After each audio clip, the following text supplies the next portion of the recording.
நாடாளுமன்ற தேர்தல் நெருங்கியுள்ள நிலையில் தமிழ்நாட்டில் உள்ள 39 தொகுதிகளில் உள்ள எம்பிக்களின் செயல்பாடுகளை நாள்தோறும் அலசுகிறது நமது நியூஸ் 18 தமிழ்நாடு. அந்த வகையில் கள்ளக்குறிச்சி தொகுதி எம்பியான கௌதம சிகாமணி பொதுமக்களின் கோரிக்கைகளை நிறைவேற்றினாரா என்பதை இந்த தொகுப்பில் பார்க்கலாம்.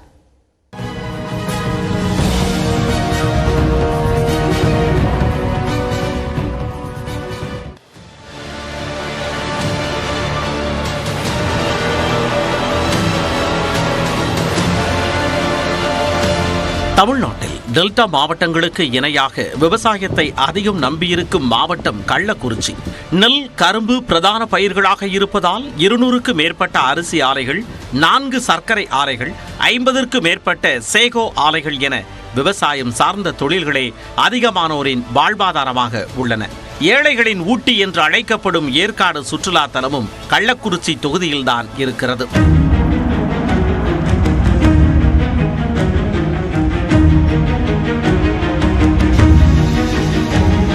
ரிஷிவந்தியம், சங்கராபுரம், கள்ளக்குறிச்சி, கெங்கவல்லி, ஆத்தூர், ஏற்காடு ஆகிய 6 சட்டப்பேரவை தொகுதிகளை உள்ளடக்கியது கள்ளக்குறிச்சி மக்களவை தொகுதி. 2008ஆம் ஆண்டு தொகுதி மறுசீரமைப்பிற்கு பிறகு உருவாக்கப்பட்ட கள்ளக்குறிச்சி மக்களவை தொகுதியில் இதுவரை திமுக 2 முறையும் அதிமுக 1 முறையும் வெற்றி பெற்றுள்ளன.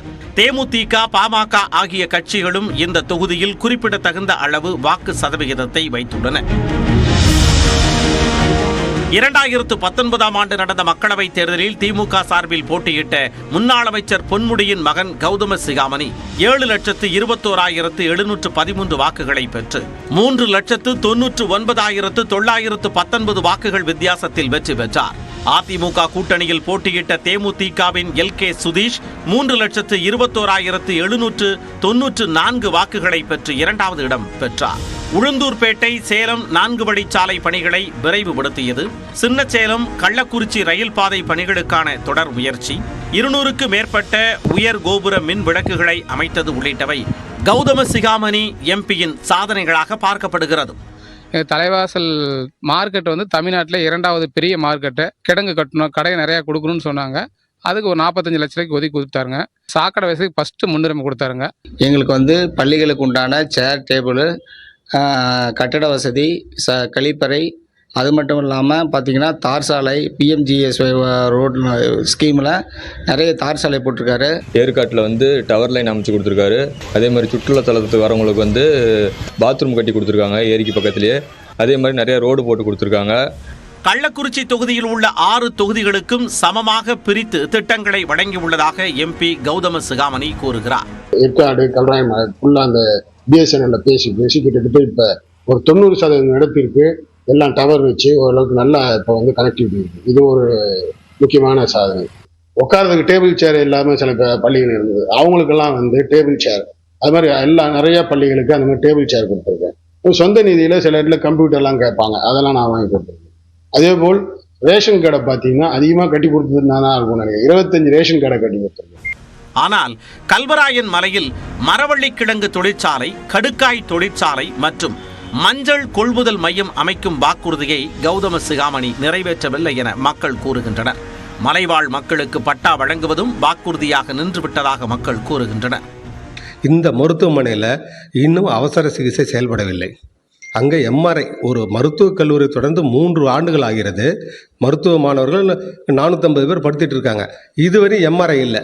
ஒரு எம்ஆர்ஐ எடுக்கிறதுக்கு ரெஃபர் பண்ணுறாங்க சேலம் இல்லைன்னா விழுப்புரம். தொழிற்சாலை மலையில் கடுக்கா தொழிற்சாலை கட்டுறேன்னு சொல்லார் எம்பி வேட்பாளர். அவர் ஜெயித்த பிறகு இன்னொரு மலைக்கு எத்தனை தடவை போயிருப்பாருன்னு தெரியாது. மரவள்ளிகள் அமோகமாக பயிர் செய்து வருகின்றார்கள். அதற்கு மத்திய அரசானது ஒரு குளுக்கோஸ் ஃபேக்டரி அமைத்து அதை ஒரு நல்ல விலைக்கு விற்க ஏற்பாடு செய்வதாக சொன்னார்கள். ஆனால் போன எலெக்ஷன், எம்பி எலெக்ஷன் சொன்ன அந்த பேச்சு உறுதி இந்த எம்பி எலெக்ஷன் வரையிலும் எதுவும் செய்யலை. 40,000த்திற்கும் மேற்பட்ட பொதுமக்கள் வசிக்கக்கூடிய கள்ளக்குறிச்சி நகரில் ரயில் நிலையம் அமைக்காமல் பொற்படாக்குறிச்சி கிராமத்தில் ரயில் நிலையம் அமைக்க 7 கிலோமீட்டர் தள்ளி அமைக்க முயற்சி செய்து வருகிறார்கள். இதனை நாடாளுமன்ற உறுப்பினர் என்ற முறையில் எவ்விதமான குரல் எழுப்பவோ, நாடாளுமன்றத்தில் கேட்கவோ அல்லது எதுவுமே செய்யவில்லை. ஒவ்வொரு தேர்தல் அறிக்கையிலையும் கல்வராயன் மலையில் சுற்றுலாத்தலம் அமைப்பதற்கு வருகின்ற ஒவ்வொரு எம்பியும் இது ஒரு தேர்தல் அறிக்கையாக சொல்லிட்டு இருந்தாங்க. ஆனால் இது வரைக்கும் சுற்றுலாத்தலம் கல்லூராயன் மலையில் அமைக்கப்படவில்லை. கிராம பகுதிகளில் கௌதம சிகாமணி எம்பியின் பணிகளுக்கு ஆதரவான கருத்து இருக்கும்போது மலைப்பகுதியில் வசிப்பவர்களுக்கான கோரிக்கைகள் பெருமளவில் தேக்கமடைந்ததாக மக்கள் கூறுவது சற்று பின்னடைவாகவே பார்க்கப்படுகிறது.